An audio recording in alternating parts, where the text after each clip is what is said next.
Study IQ IAS, आपका selection हमारा mission. दोस्तों, फूड की रील्स स्क्रॉल करते करते आपने किसी न किसी इन्फ्लुएंसर को यह कहते हुए जरूर सुना होगा कि अगर आप हेल्दी लाइफस्टाइल अपनाना चाहते हैं और दिन की छोटी छोटी भूख के लिए जंक फूड खाने की आदत को छोड़ना चाहते हैं तो अपने चिप्स और नमकीन के पैकेट की जगह मखाने को अपना लीजिए। अब आखिर ये ऐसा कहे भी क्यों ना। आजकल ये मखाना केवल इंडिया में ही नहीं बल्कि पूरी दुनिया में एक सुपर फूड के रूप में फेमस हो रहा है। हालांकि ये पॉपकॉर्न से 15 गुना ज्यादा महंगा होता है, लेकिन बावजूद इसके आज ये इंडियंस की प्लेट्स में पॉपकॉर्न की जगह ले रहा है। अब भले ही आपने अपने लाइफ में ये बदलाव किया हो या नहीं, लेकिन इंडिया के मखाने की अपनी जिंदगी में एक बहुत बड़ा चेंज होने जा रहा है। जी हाँ, असल में अभी कुछ ही दिन पहले 17 जनवरी 2025 को ज़ीरोधा के को फाउंडर निखिल कामत ने सोशल मीडिया पर एक पोस्ट शेयर करते हुए मखाने को सुपर फूड बताया और कहा कि यह मखाना 6000 करोड़ रुपीस तक की बड़ी इंडस्ट्री को बनाने का पोटेंशियल रखता है। उन्होंने लिखा कि शायद यहाँ एक बहुत बड़ा इंडियन ब्रांड बनाने का स्कोप है, एक ऐसा इंडियन ब्रांड जो दुनिया भर में मखाना बेच सके। पर्सनली मैं तो मखाने का बड़ा फैन हूँ। साथ ही साथ उन्होंने ये भी बताया कि मखाना उगाने वाले किसानों को किन चैलेंजेस का सामना करना पड़ता है। इस बात को कुछ ही दिन बीते थे कि लास्ट सैटरडे को फाइनेंस मिनिस्टर निर्मला सीतारमण ने 2025 की बजट स्पीच के दौरान बिहार में मखाना बोर्ड को स्टैब्लिश करने की अनाउंसमेंट कर दी। इसके बाद सोशल मीडिया पर निखिल कामत द्वारा मखाने को लेकर दिए गए स्टेटमेंट के साथ साथ इन मखानों की भी खूब चर्चा होने लगी। सोशल मीडिया पर कई लोगों ने इसे बिहार के इलेक्शन से पहले बिहार के किसानों को लुभाने की सियासी चाल तक कहा, तो कई लोगों ने इसे बिहार के मखाना कैपिटल ऑफ द वर्ल्ड बनने के डायरेक्शन में एक जबरदस्त कदम करार दिया। अब चाहे इसे आप निखिल कामत की पोस्ट का इन्फ्लुएंस कह लें या फिर मखाने की उस सुपर पावर का जादू जिसकी वजह से मखाना ने पूरी दुनिया को अपना दीवाना बना रखा है, लेकिन यहाँ एक बात तो तय है और वो ये कि हम इंडियंस इस व्हाइट गोल्ड की खदान में बैठे हैं, लेकिन बावजूद इसके कहीं ना कहीं इंडिया आज तक इसका असली पोटेंशियल यूटिलाइज नहीं कर पाया है। तो दोस्तों, ऐसे में सवाल ये उठता है कि आखिर बिहार का इतना बड़ा जैकपॉट अब तक कहां छिपा था? क्या ये मखाना बिहार की किस्मत बदल सकता है? और बिहार में मखाना उगाने वाले फार्मर्स की वो कौन सी दिक्कतें हैं जिनका जिक्र नितिन कामत ने अपनी पोस्ट में किया था? क्या इंडियन गवर्नमेंट द्वारा मखाना बोर्ड स्टैब्लिश करने का यह कदम उन चैलेंजेस को सॉल्व कर पाएगा? और क्या वाकई में बिहार मखाना कैपिटल ऑफ द वर्ल्ड बन पाएगा? दोस्तों, यदि आप इन सभी सवालों का जवाब जानना चाहते हैं तो हमारे साथ अंत तक इस वीडियो में जरूर बने रहिएगा। तो आइए अब बिना देर किए इस डिस्कशन को शुरू करते हैं। दोस्तों, मखाने खाए तो हम सबने होंगे, लेकिन इसके बारे में ऐसी कई चीजें हैं जो हम में से शायद बहुत कम ही लोग जानते हैं। इसीलिए आइए सबसे पहले इस स्टोरी के हीरो को अच्छे से जान लेते हैं। मखाना, जिसे इंग्लिश में फॉक्सनट के नाम से जाना जाता है, ये सही मायने में एक सूखा हुआ एडिबल सीड है, यानी खाने लायक बीज है, जो प्रिकली वाटर लिली या गॉर्गन प्लांट यूरियल फेरोक्स से मिलता है। इसके बाहर ब्लैक या ब्राउन रंग की एक परत होती है, इसीलिए इसे कई बार ब्लैक डायमंड भी कहा जाता है। इसका पौधा अपने वायलेट और व्हाइट फूलों के लिए जाना जाता है। इसमें बड़े गोल और कांटे वाले पत्ते भी होते हैं जो अक्सर 1 मीटर तक बड़े होते हैं। दोस्तों, ये एक एक्वेटिक क्रॉप है जो मेनली ट्रॉपिकल और सब ट्रॉपिकल रीजन्स में स्टैग्नेंट वाटर बॉडीज जैसे कि ponds, land depressions, lakes, ditches या वेटलैंड्स में 4 to 6 फीट तक की शैलो वाटर डेप्थ्स में उगाया जाता है। साउथ एंड ईस्ट एशिया के फ्रेश वाटर पॉन्ड्स में इसकी सबसे ज्यादा ग्रोथ देखने को मिलती है। यहां आपको यह भी बता दें कि इसकी ऑप्टिमल ग्रोथ और डेवलपमेंट के लिए 20 to 35 डिग्री सेल्सियस का टेम्परेचर, 50 to 90% की रिलेटिव ह्यूमिडिटी और 100 to 250 सेंटीमीटर तक की एनुअल रेनफॉल की जरूरत होती है। मखाने को उगाने वाले किसान पॉन्ड से एक एक बाल्टी भरकर मखाने के कच्चे बीजों को हार्वेस्ट करते हैं, लेकिन इनको इस रूप में खाया नहीं जाता। ये बीज अपनी यूनिक व्हाइट फॉर्म तब लेते हैं जब इन्हें पॉप किया जाता है। प्रोसेसिंग के बाद ही ये बीज लावा के तौर पर स्नैक्स के रूप में खाए जाते हैं। यहाँ खास बात यह है कि ये मखाना कई 100 सालों से हिंदू रिचुअल्स का हिस्सा रहा है, लेकिन आजकल ये ड्राइड स्नैक अपने रिच न्यूट्रिएंट्स के कारण एक सुपर फूड के रूप में काफी पॉपुलर हो रहा है। अगर इसकी न्यूट्रिशनल वैल्यू की बात करें तो मखाना एक लो फैट डाइटरी चॉइस है जो प्रोटीन, कैल्शियम, मैग्नीशियम, फास्फोरस और आयरन का बहुत अच्छा सोर्स होता है। आपको जानकर हैरानी होगी कि मखाने में पावरफुल एंटी एजिंग कंपाउंड्स भी होते हैं। इसमें ग्लूटामिन, सिस्टीन, आर्जिनिन और मेथियोनिन जैसे अमीनो एसिड्स होते हैं जो एजिंग प्रोसेस को स्लो करने में मदद करते हैं। इसीलिए फिटनेस एंथुजियास्ट और इन्फ्लुएंसर्स के बीच भी इसकी पॉपुलैरिटी काफी ज्यादा बढ़ रही है। आजकल इसकी ग्लोबल पॉपुलैरिटी का अंदाजा आप इसी बात से लगा सकते हैं कि market research firm spherical insights के अनुसार 2023 में ग्लोबल मखाना मार्केट $43.56 मिलियन तक पहुंच चुकी है। दोस्तों, मखाने की इस पूरी कहानी में बिहार एक स्पेशल प्लेस ऑक्यूपाई करता है। आपको जानकर हैरानी होगी कि इंडिया वर्ल्ड के 80% फॉक्सनट की डिमांड को पूरा करता है और हमारे देश में सबसे ज्यादा मखाना बिहार उगाता है। बिहार में फिलहाल लगभग 35,000 हेक्टेयर में मखाने की खेती होती है और बिहार के 25,000 किसान इससे जुड़े हुए हैं। Indian council of agricultural research का अनुमान है कि बिहार में हर साल लगभग 10,000 टन पॉप्ड मखाने का प्रोडक्शन होता है, जो कंट्री के टोटल प्रोडक्शन का लगभग 90% है। बिहार का ये प्रोडक्शन मेनली 9 डिस्ट्रिक्ट्स में कॉन्सेंट्रेटेड है। इसमें दरभंगा, मधुबनी, पूर्णिया, कटिहार, सहरसा, सुपौल, अररिया, किशनगंज और सीतामढ़ी शामिल है, जो कि मिथिलांचल रीजन का हिस्सा है। इन डिस्ट्रिक्ट्स में से पहले 4 बिहार के टोटल मखाना आउटपुट का 80% कंट्रीब्यूट करते हैं। आपको बता दें कि बिहार के फ्लड प्रोन एरियाज जो पहले फार्मिंग के लिए सुटेबल नहीं थे, अब मखाना के लिए आइडियल बन गए हैं। खास तौर पर सबौर 1 नाम की नई वैरायटी ने यील्ड को डबल कर दिया है और एडिबल सीड रेशियो 40% से 60% तक बढ़ गया है। इससे फार्मर्स की इनकम राइस फार्मिंग के कंपैरिजन में 3 गुना तक बढ़ गई है। बिहार के अलावा यह असम, मणिपुर, वेस्ट बंगाल, त्रिपुरा और ओडिशा में भी कम क्वांटिटीज में उगाया जा रहा है। साथ ही साथ ये जापान, कोरिया, नेपाल, बांग्लादेश और चाइना जैसे पड़ोसी देशों में भी उगाया जाता है। खैर, इंडिया पर अगर वापस आए तो 2022 में मिथिला मखाना को जियोग्राफिकल इंडिकेशन टैग भी दिया गया था। जीआई टैग एक ऐसा इंडिकेटर होता है जो उन प्रोडक्ट्स को दिया जाता है जो किसी स्पेसिफिक जियोग्राफिकल एरिया से बिलोंग करते हैं और जो उस रीजन की क्वालिटीज या रेपुटेशन को रिप्रेजेंट करते हैं। जीआई टैग 10 इयर्स के लिए वैलिड होता है। उसके बाद इस टैग को रिन्यू भी किया जा सकता है। साथ ही मखाना अपनी रिच हिस्ट्री और कल्चरल इंपॉर्टेंस के कारण 1 डिस्ट्रिक्ट 1 प्रोडक्ट यानी ओडीओपी स्कीम में भी शामिल हो चुका है।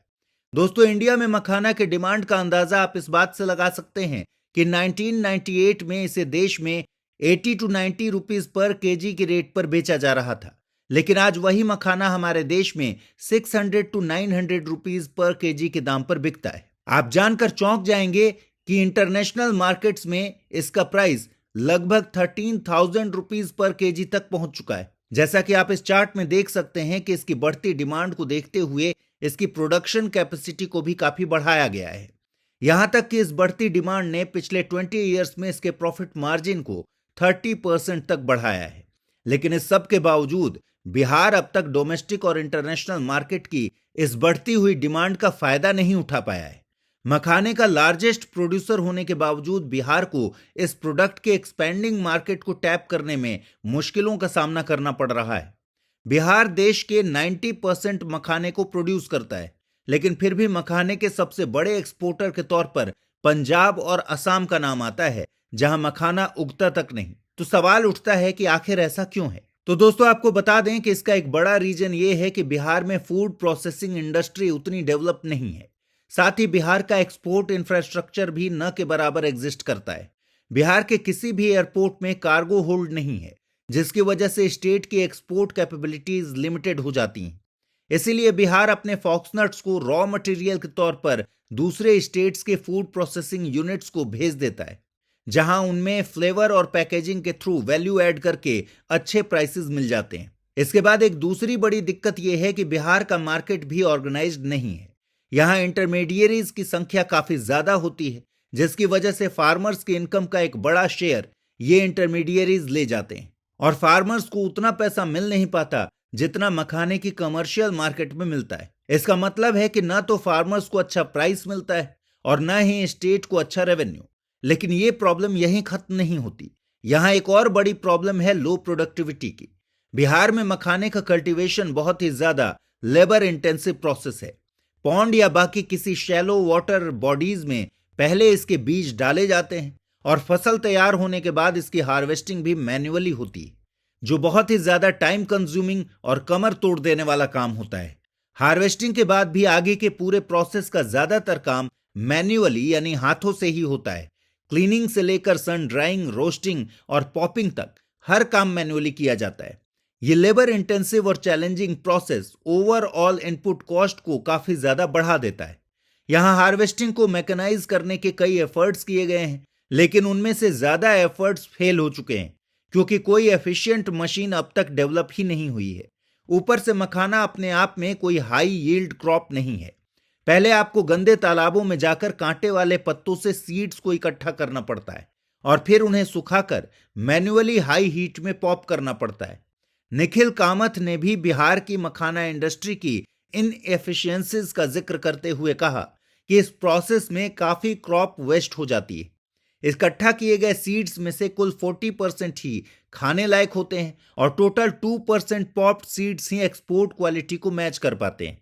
यहाँ एक प्रॉब्लम यह भी है कि बिहार के फार्मर्स ने अब तक स्वर्ण, वैदेही और सबौर वन मखाना जैसी हाई यील्ड वेराइटीज को ज्यादा नहीं अपनाया है। इसके पीछे रीजन यहाँ के फार्मर्स के बीच अवेयरनेस की कमी बताई जाती है।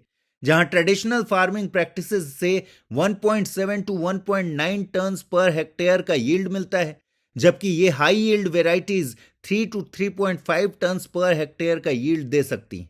ऐसे में फार्मर्स को इन सभी ऑल्टरनेटिव से अवेयर कराने की भी सख्त जरूरत है। इन सारे सिचुएशंस के बीच union finance minister Nirmala Sitharaman के द्वारा बिहार में मखाना बोर्ड बनाने की बात उम्मीद की नई किरण के रूप में दिखाई दे रही है। असल में बिहार गवर्नमेंट ने सेंट्रल गवर्नमेंट से मखाना कल्टीवेशन को प्रमोट करने के लिए कई मेजर्स अपनाने की डिमांड की थी। स्टेट गवर्नमेंट ने मखाना का मिनिमम सपोर्ट प्राइस डिक्लेयर करने की भी डिमांड की थी। इसी डायरेक्शन में इस मखाना बोर्ड को एस्टैब्लिश करने का मकसद बिहार में मखाने की कल्टीवेशन और मार्केटिंग को बूस्ट करना है। फाइनेंस मिनिस्टर निर्मला सीतारमण ने अपनी स्पीच में कहा कि बिहार में एक ऐसा मखाना बोर्ड सेटअप किया जाएगा जो मखाने के प्रोडक्शन, प्रोसेसिंग, वैल्यू एडिशन और मार्केटिंग को सुधारने का काम करेगा। ये बोर्ड मखाने की फार्मिंग करने वाले किसानों का हाथ थामकर उनकी मदद करेगा और उन्हें सभी गवर्नमेंट स्कीम्स का फायदा दिलाने का भी काम करेगा। साथ ही साथ इसके तहत मखाना कल्टीवेशन से जुड़े लोगों को फार्मर प्रोड्यूसर ऑर्गेनाइजेशंस में भी ऑर्गेनाइज किया जाएगा।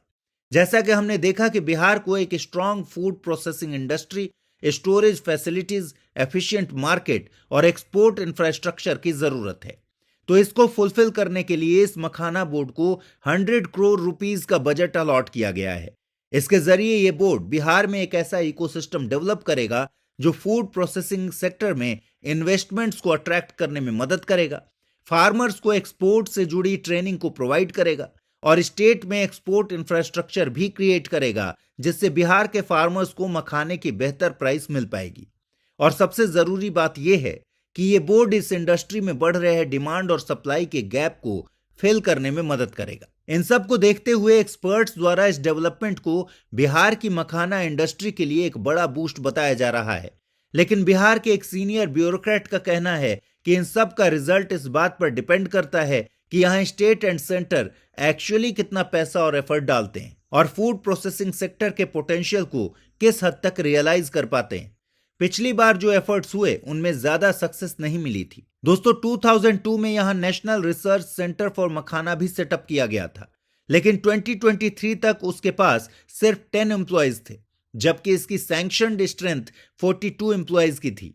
ऐसे में इस बोर्ड की सफलता भी सभी छोटे बड़े स्टेक होल्डर्स के एक्टिव, कंसिस्टेंट और एफिशिएंट एफर्ट्स पर ही निर्भर करेगी। दोस्तों यहां गौर करने वाली बात यह भी है कि यूनियन बजट में बिहार के लिए फूड प्रोसेसिंग इंस्टीट्यूट और मखाना बोर्ड का अनाउंसमेंट सिर्फ इकोनॉमिक बूस्ट नहीं है, बल्कि ये एक पॉलिटिकल डेवलपमेंट भी है। मखाना इंडस्ट्री का डेवलपमेंट मल्लाह फार्मर्स के लिए काफी फायदेमंद होगा। असल में बिहार में मखाना फार्मिंग और हार्वेस्टिंग का काम ज्यादातर मल्लाह कम्युनिटी करती है, जो कि हिस्टोरिकली बेहद गरीब और पिछड़ी हुई कम्युनिटी रही है। मखाना फार्मिंग ज्यादातर नॉर्थ बिहार के रिवराइन बेल्ट्स में होती है। मल्लाह कम्युनिटी बिहार की अप्रॉक्स 2.6% पॉपुलेशन को रिप्रेजेंट करती है, लेकिन उनका इलेक्टोरल इन्फ्लुएंस उनके नंबर्स से कहीं ज्यादा है। जेडीयू के वर्किंग प्रेसिडेंट संजय झा का कहना है कि मखाना की डिमांड इंटरनेशनल लेवल पर बढ़ रही है और बिहार इसे सबसे ज्यादा प्रोड्यूस करता है। यह अनाउंसमेंट न सिर्फ मखाना इंडस्ट्री को बूस्ट करेगी, बल्कि फार्मर्स को भी फायदा देगी जो इंपावरिश्ड फिशिंग कम्युनिटी से हैं। उनके अनुसार ये अनाउंसमेंट बिल्कुल सही वक्त पर हुई है। बिहार में बहुत सारी फार्मर प्रोड्यूसर ऑर्गेनाइजेशंस बन गई हैं और मखाना बोर्ड के अंडर पैकेजिंग, ट्रेनिंग और मार्केटिंग से ये इंडस्ट्री और ग्रो करेगी। इस स्टेप से टेक्नोलॉजी और फार्मिंग प्रैक्टिसेस भी इंट्रोड्यूस करने में मदद मिलेगी, जिससे फार्मर्स की इनकम और क्वालिटी ऑफ लाइफ इंप्रूव करेगी। Mallah community historically social justice parties के साथ थी, लेकिन आजकल हर पार्टी उनको अपनी तरफ अट्रैक्ट करने की कोशिश करती है। 2020 के इलेक्शंस में बीजेपी ने विकासशील इंसान पार्टी यानी वीआईपी को 11 सीट्स दी थी, जिसके लीडर मुकेश सहनी अपने आप को सन ऑफ मल्लाह कहते हैं। वीआईपी ने 3 कॉन्स्टिट्यूएंसीज जीती थी, लेकिन उनके वोटर्स ने बीजेपी को ज्यादा सीट्स दिलाई थी, जिससे जेडीयू को नुकसान हुआ था। अब वीआईपी के Mukesh Sahani RJD led alliance में है, इसीलिए मखाना बोर्ड से जुड़ी रीसेंट अनाउंसमेंट के साथ एनडीए को उम्मीद है कि वो मुकेश सहनी और वीआईपी के इन्फ्लुएंस को काउंटर कर सकेगी। बिहार में लगभग 5 लाख फैमिलीज, जो कि ज्यादातर मल्लाह कम्युनिटी से हैं, मखाना की फार्मिंग और हार्वेस्टिंग में शामिल हैं। लेकिन पॉलिटिकल इक्वेशंस को अगर छोड़ दें तो मखाना बोर्ड, जिसे फाइनेंस मिनिस्टर ने बजट में अनाउंस किया है, बिहार को मखाना कल्टीवेशन के चैलेंजेस को टैकल करने में मदद जरूर करेगा। साथ ही ये फार्मर्स को एक्सपोर्ट सेंट्रिक ट्रेनिंग देगा और फूड प्रोसेसिंग सेक्टर में इन्वेस्टमेंट को इनकरेज करेगा, जिससे न सिर्फ बिहार बल्कि पूरे देश को फायदा होने वाला है। स्टडी IQ IAS, आपका सिलेक्शन हमारा मिशन।